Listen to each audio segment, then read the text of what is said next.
यदि किसी को अत्यधिक थकावट लग रही है या सीने में जलन हो रही है तो इस प्रकार के लक्षणों को हल्के में नहीं लेना चाहिए, क्योंकि यदि पेशेंट को सही समय पर ट्रीटमेंट नहीं मिलेगा, जैसा कि बोला जाता है गोल्डन आवर, हार्ट अटैक होने के बाद का जो पहला 1 घंटा होता है वो बहुत ही महत्वपूर्ण होता है। छोटे बच्चे को दूध पीते समय अचानक बहुत ज्यादा पसीना आना, कोई डांस के दौरान, जिम वर्कआउट के दौरान, कई लोग कोलैप्स होकर गिर जा रहे हैं। इसके अलावा नशे का सेवन, जिसमें कि स्मोकिंग सबसे ज्यादा कॉमन है, सारी घटनाओं को हार्ट अटैक से ही जोड़ेंगे तो उचित नहीं होगा, क्योंकि अन्य और भी कारण होते हैं जिसमें सडन कार्डियक डेथ हो सकती है।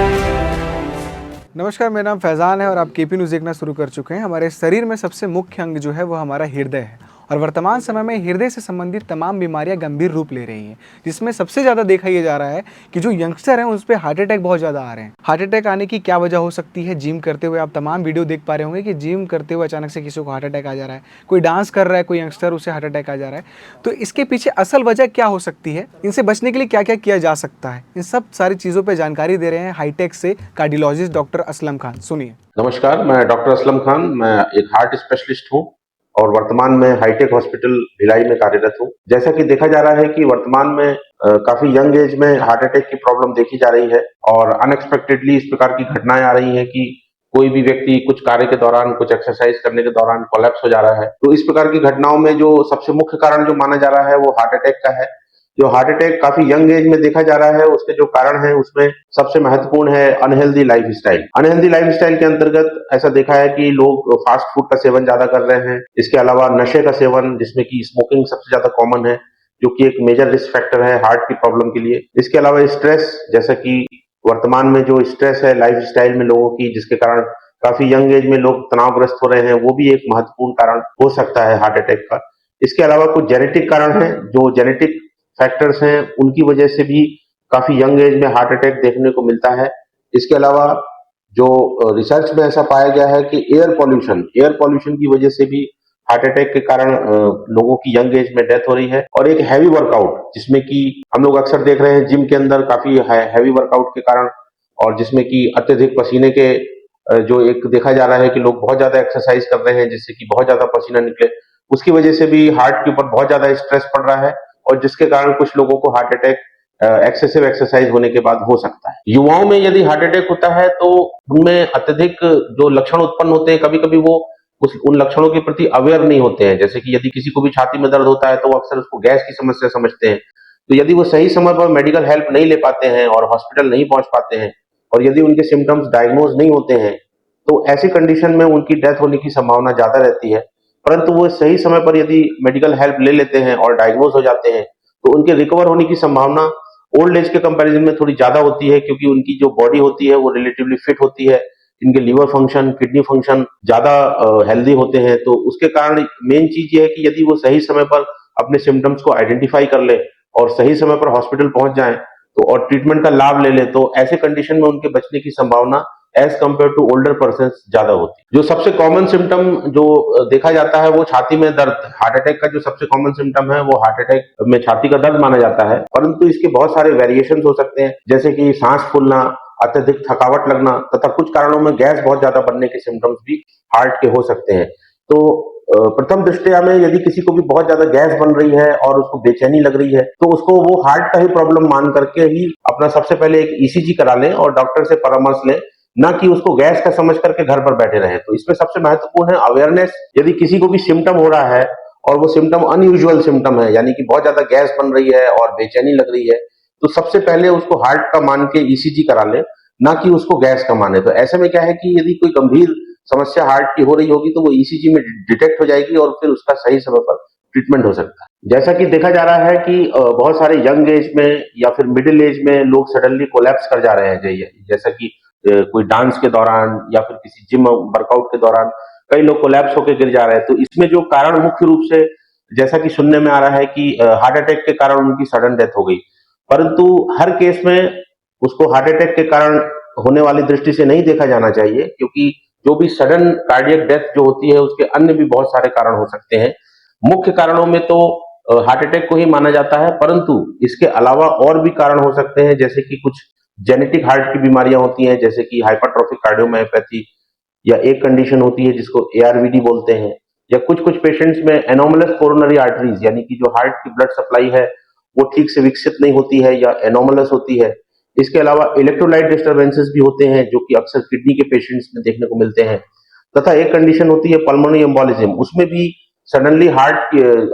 से जो ब्लड सप्लाई लंग्स में जाती है वहां पर कोई क्लॉट अचानक से फंस जाता है, उसको मैसिव पल्मोनरी एम्बोलिज्म बोलते हैं। उसके कारण भी पेशेंट सडनली कोलैप्स हो जाता है। तो निश्चित रूप से जो भी घटनाएं हो रही हैं, यदि हम सारी घटनाओं को हार्ट अटैक से ही जोड़ेंगे तो उचित नहीं होगा, क्योंकि अन्य और भी कारण होते हैं जिसमें सडन कार्डियक डेथ हो सकती है। कुछ ईसीजी की एबनॉर्मेलिटीज होती हैं, उसके कारण एरिथमिया डेवलप हो सकता है, जैसे कि ब्रुगाडा सिंड्रोम और long QT syndrome, short QT syndrome. ये कुछ जेनेटिक कंडीशंस भी हो सकती हैं जो ईसीजी में डिटेक्ट होती हैं। तो इसलिए जो ये पैनिक सिचुएशन एक डेवलप हो रही है कि सडनली हार्ट अटैक के कारण लोग कोलैप्स हो रहे हैं, वो पूरी तरीके से सही नहीं है, क्योंकि उसके अन्य भी कारण हो सकते हैं। तो बगैर सही कारण जाने उसको हार्ट अटैक से जोड़ देना उचित नहीं होगा। जैसा कि देखा गया है कि हार्ट की प्रॉब्लम नवजात शिशु से लेकर के ओल्ड एज तक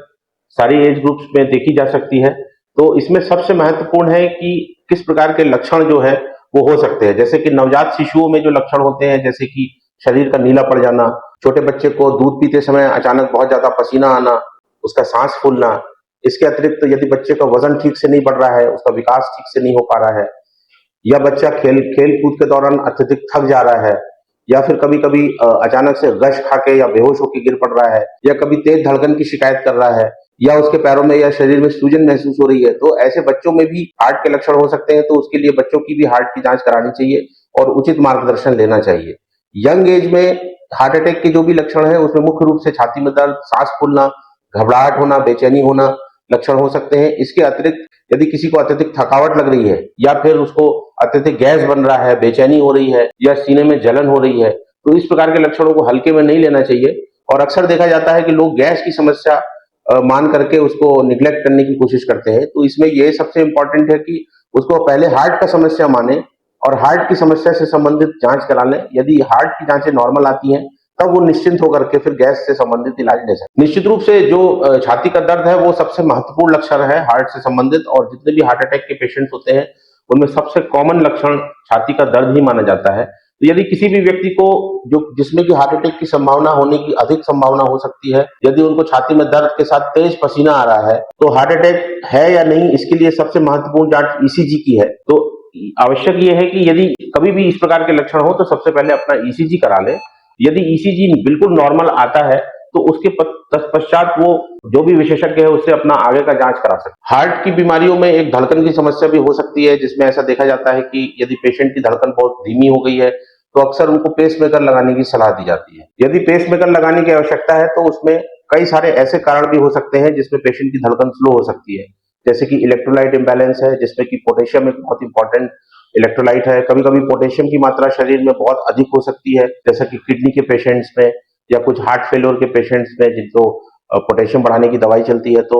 वो चीज को रूल आउट करना बहुत जरूरी है, कहीं शरीर में पोटेशियम अधिक तो नहीं हो गया है जिसके कारण कार्डियक अरेस्ट की स्थिति या हार्ट बहुत स्लो गति से काम कर रहा है। इसके अतिरिक्त बीटा ब्लॉकर नाम की मेडिसिन है, और भी रेट को कम करने की मेडिसिन आती है, जैसे कि कैल्शियम चैनल ब्लॉकर। पेशेंट्स को वो मेडिसिन तो नहीं चल रही है जिनके साइड इफेक्ट के कारण उसकी धड़कन कम हो रही है। तो पेसमेकर की जो आवश्यकता होती है वो उन्हीं पेशेंट्स को होती है जिसमें कि कोई रिवर्सिबल कॉज ना हो, अर्थात कोई ऐसी मेडिसिन ना चल रही हो या कोई और इलेक्ट्रोलाइट इम्बैलेंस वगैरह ना हो। तो पेसमेकर उन्हीं पेशेंट्स को लगाना चाहिए जिनमें कंप्लीट हार्ट ब्लॉक की स्थिति हो, या पेशेंट्स को लक्षण हो जैसे कि अचानक बेहोश हो जाना, आंखों के सामने अंधेरा छा जाना। ये सारी चीजों का जानना बहुत आवश्यक है किसी भी पेशेंट्स को पेसमेकर लगाने के पूर्व। निश्चित रूप से यदि हार्ट अटैक की इमरजेंसी किसी को भी डेवलप होती है